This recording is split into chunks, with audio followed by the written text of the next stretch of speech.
I found the forged power of attorney documents in my mother's car the same day I was supposed to close on my first house. She wasn't just helping me manage my money, she'd been stealing it for 5 years. Let me back up, because understanding how I got here requires understanding who my mother is.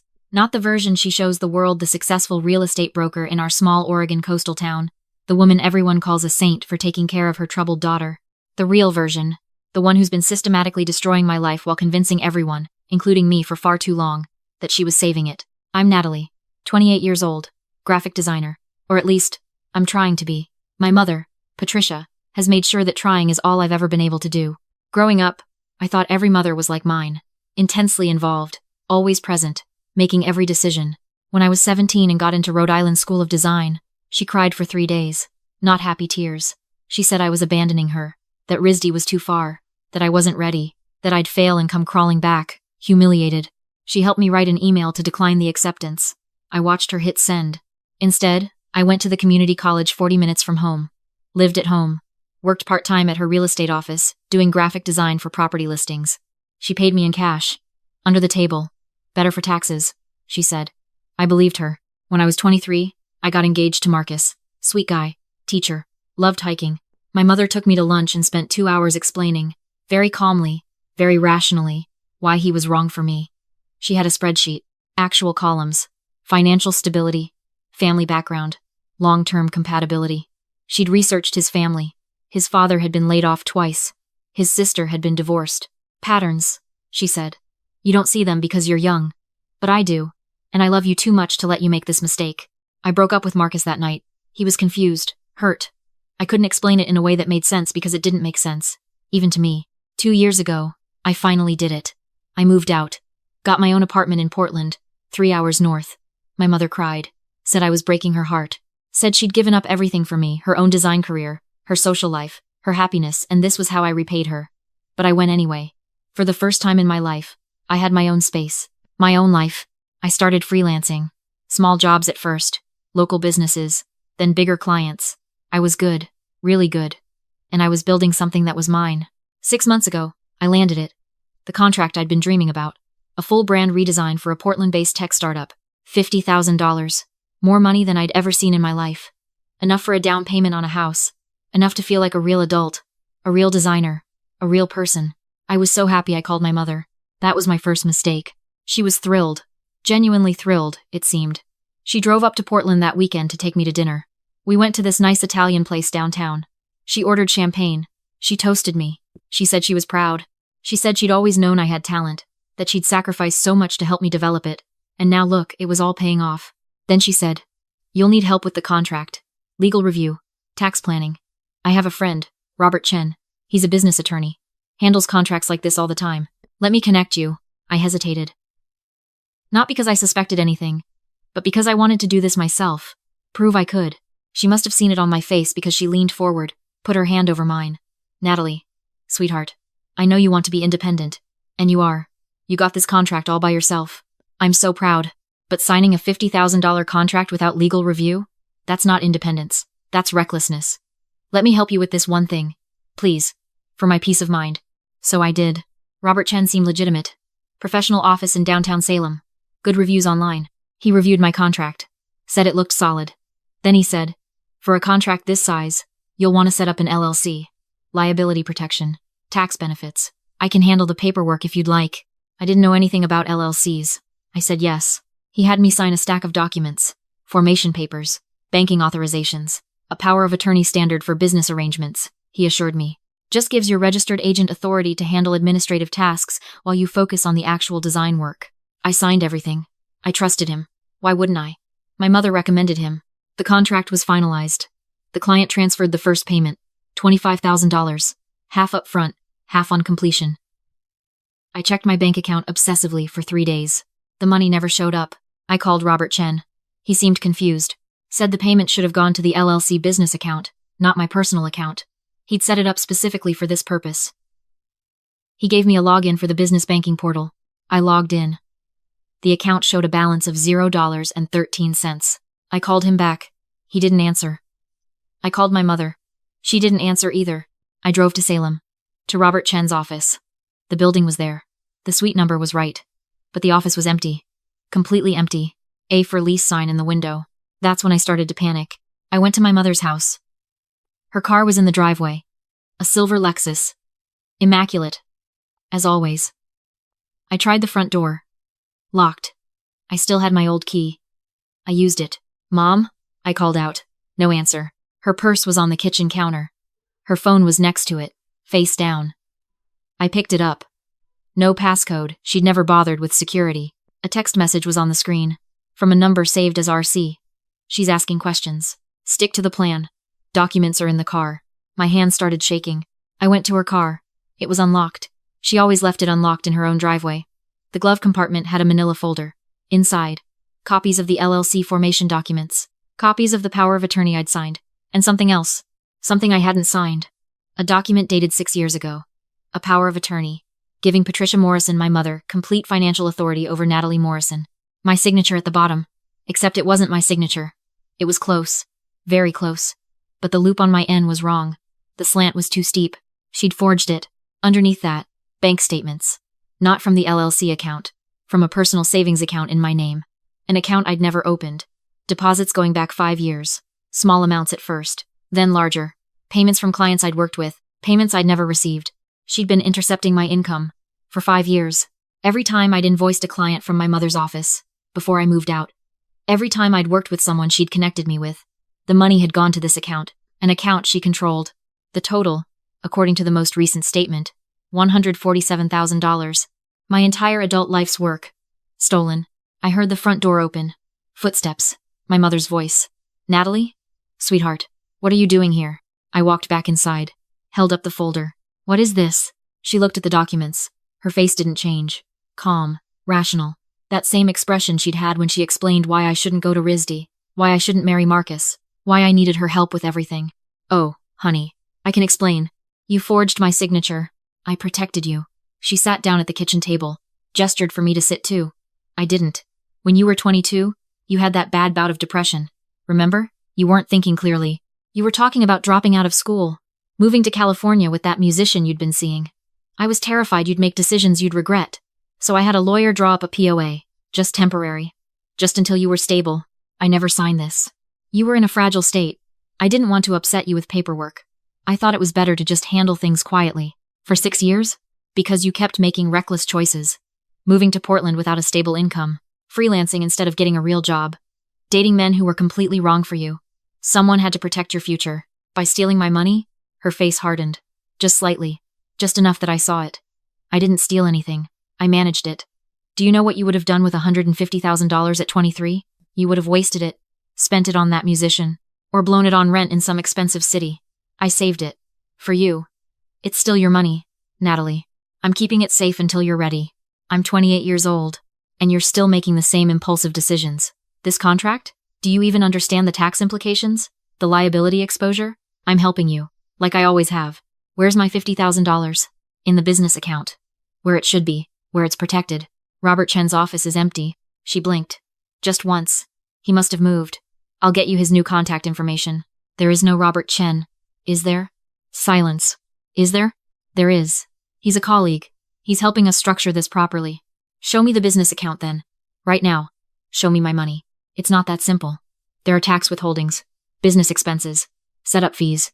How much is left? She stood up. Walked to the kitchen counter. Poured herself a glass of water. Took a long drink. When she turned back to me, her expression had shifted. Not angry. Disappointed. The look she used to give me when I got a B instead of an A. "Natalie, I have spent 28 years of my life raising you. Alone. Your father left when you were 2. Do you remember that? No. You don't. Because I protected you from it. I worked 2 jobs to keep you fed and clothed. I gave up my own dreams so you could have opportunities. I let you stay in my house until you were 26, rent-free. I gave you work when no one else would hire you. I have poured everything I have into making sure you had a future.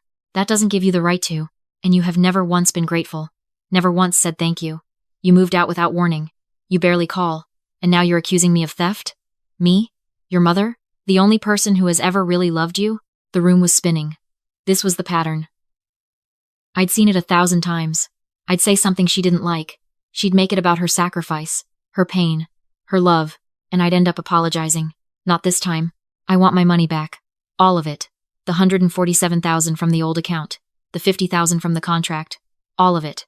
Or I'm going to the police. She laughed. Actually laughed. Go ahead. I have power of attorney. Everything I did was legal. You signed it. I didn't sign the POA from 6 years ago. Prove it. It has your signature. Notarized. Witnessed. You think a court is going to believe that I, your own mother, forged your signature? Over what? Money that I've been managing on your behalf? She was right. I knew she was right. A handwriting expert might be able to tell, but that would take time. Money I didn't have. Legal battles I couldn't afford. She saw it on my face. The defeat. She softened, came closer, tried to hug me. I stepped back. Natalie. Sweetheart. Why are we fighting? I'm on your side. I've always been on your side. Come home. Let me help you. We'll figure out the contract situation together. As a team. Like we used to. I left without answering. I drove back to Portland in a daze. I didn't know what to do. Call a lawyer? With what money? Go to the police? And tell them what? That my mother was managing my money and I didn't like how she was doing it? I called the client, the tech startup. Asked if they'd received my invoice, if everything looked correct with the payment. The CEO sounded uncomfortable. Actually, we got a call yesterday. From a woman claiming to be your business manager. She said there were some concerns about your mental health, that you'd been exhibiting erratic behavior. She suggested we might want to reconsider the contract. My blood went cold. What did you say? I told her we were happy with your work and had no concerns. But Natalie, is everything okay? Should we be worried? I forced my voice to stay steady. Everything's fine. That was a misunderstanding. Family drama. Nothing that affects my work. Okay, good. Because if there are problems, there aren't. I'll have the first drafts to you by Friday. I hung up. Sat in my apartment.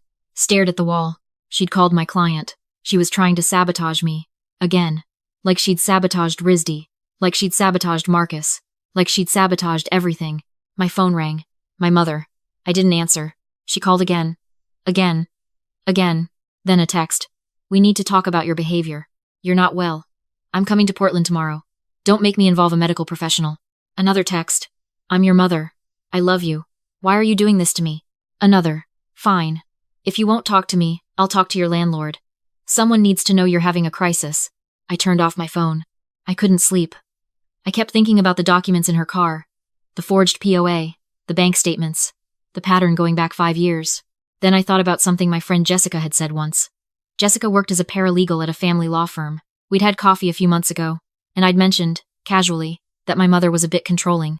Jessica had looked at me very seriously and said, Natalie, if she's ever done anything financial without your permission, signed documents, opened accounts, anything that's not controlling, that's a crime, and you should document everything. I'd laughed it off at the time. I called Jessica at 7 a.m., told her everything. She was quiet for a long time. Then, you need to record her. What? Oregon is a one-party consent state. You can legally record a conversation if you're part of it. Get her to admit what she did. On recording. Then you have evidence. She'll never admit it. She will if you give her the right bait. Jessica came over that night. We made a plan. The next morning, I called my mother. She answered on the first ring. Natalie, thank God. I've been so worried. Mom, I'm sorry. You're right. I overreacted. I'm stressed about the contract, and I took it out on you. Silence. Suspicious silence. I want to make it right, I continued. I have another potential client. Bigger contract. 200,000. But it's complicated. International client. Multiple currencies. Tax implications I don't understand. I need your help. Real help. Can we meet? More silence. Then, of course, sweetheart. Of course I'll help. That's all I've ever wanted to do. We agreed to meet at a coffee shop in Salem. Neutral territory. Public space. I wore a wire. Not a real wire, Jessica said. Those were illegal, without court orders. But my phone. Recording app running. In my shirt pocket. My mother arrived exactly on time. She looked tired. Worried. She hugged me. I let her. We sat down. Ordered coffee. Made small talk about the weather. About her latest real estate listing. About nothing. Then I said, I brought the contract for you to look at. I slid a folder across the table. Inside. A fake contract I drafted the night before. $200,000. Complicated payment structures. Multiple signatories required. She read it carefully. Very carefully. She was good at this. Decades of reading real estate contracts. Finally. This is legitimate? Completely. But I'm worried about the tax situation. And the client wants me to set up an international business entity. I don't know how. I can help with that. Like before, we'll use the same structure. LLC, business account. Robert can handle the paperwork. Will it go to the same account as the last one? She hesitated. Just a fraction of a second. We'll set up a new account. Fresh start. Cleaner for tax purposes. And I'll have access to it this time? Of course. It's your money. Like the $147,000 is my money? Her face changed. Natalie, just be honest with me, Mom. Please. I'm not angry. I just need to understand. Why did you take it? She was quiet for a long time, stirring her coffee, not drinking it. Then, because you can't be trusted. My heart stopped. You're my daughter and I love you more than anything in this world. But you've never been responsible. Since you were a teenager, making terrible choices, terrible friends, terrible boyfriends. I had to step in. I had to protect you from yourself. By stealing my money? By managing it. There's a difference. You think you would have saved that money? You think you would have invested it wisely? No. You would have spent it. On apartments you couldn't afford. On trips you didn't need. On men who would have used you. I know you, Natalie. Better than you know yourself. And I know that without my guidance, you would have nothing. So you decided you'd keep it instead. Until you were ready. Until you grew up. But you never did you? You're 28, and you're still the same reckless girl you were at 20. Moving to Portland on a whim. Freelancing, without a safety net. Signing contracts without reading the fine print. Someone has to be the adult here. Someone has to protect your future. My future. Or your retirement fund. Her eyes flashed. What's that supposed to mean? You have $150,000 that you stole from me. What are you doing with it, Mom? Where is it? It's in a secure account. Earning interest. Being managed properly. Show me. I don't have to show you anything. I'm your mother. And when I decide you're mature enough to handle that kind of money, I'll return it. But clearly, based on how you're behaving right now, that day hasn't come yet. I leaned forward. What if I press charges? She smiled. Actually smiled. You won't. Why not? Because you're weak. You've always been weak. You couldn't stand up to that musician boyfriend when he was using you for money. You couldn't stand up to Marcus when he was clearly settling. You couldn't even stand up to me when I told you not to go to RISD. You just folded. Like you always do. Because deep down, you know I'm right. You know you need me. And the new contract? The $200,000? I'll help you manage that too. For your own good. And one day, when you're older and wiser, you'll thank me. You'll understand that everything I did was out of love. I reached into my pocket. Stopped the recording. Put the phone on the table between us. Her face went pale. That was all recorded. You just admitted to financial fraud. Identity theft. And you did it while discussing plans to do it again. She stared at the phone. Then at me. You wouldn't. Why? Because I'm weak? Her hand shot across the table. Grabbed for the phone. I was faster. Pulled it back. Stood up. There's no $200,000 contract, Mom. It was bait. And you took it. She stood too. People in the coffee shop were starting to look. You ungrateful, selfish little. I'm pressing charges. I'm getting my money back. And I'm filing for a restraining order. You can't do this.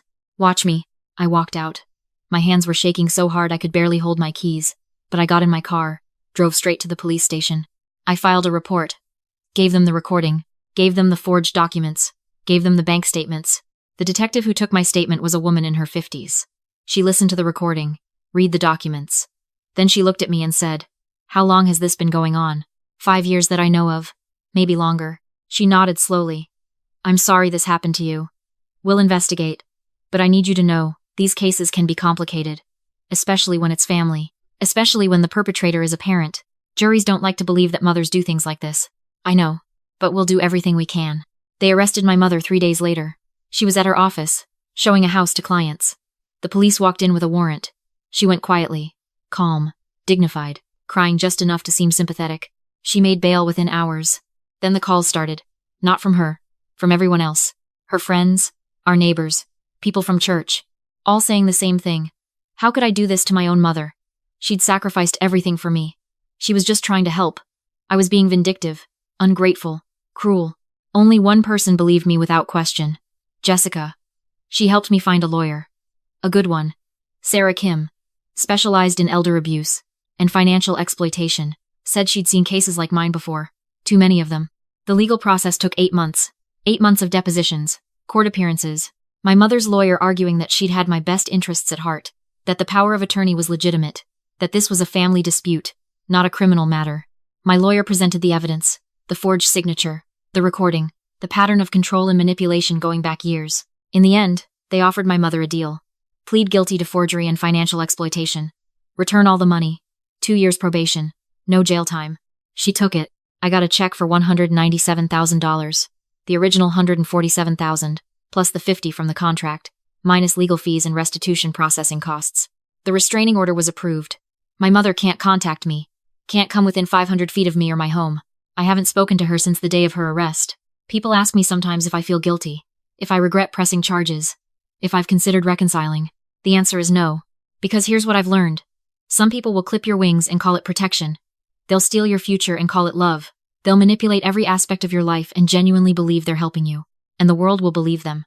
Because they're your mother, your family, the people who are supposed to love you unconditionally. But love doesn't mean control. Love doesn't mean theft. Love doesn't mean destroying someone's autonomy and calling it guidance. I'm 30 now. I bought a house with part of that money. A small craftsman in Northeast Portland. It's mine. Only mine. I'm building a design practice that's actually successful. I have clients who respect me. I have friends who support me. I have a life that belongs to me. And I have peace. Real peace. Not the kind my mother offered, the peace of giving up. Of letting someone else make all your decisions. Of being a child forever. The peace of being free. I started a support group for adults dealing with financial abuse from family members. It meets every Tuesday at a community center in Portland. We have 12 regular members now. 13, counting me. They all have similar stories. Parents who took out credit cards in their names. Siblings who forged signatures on loans.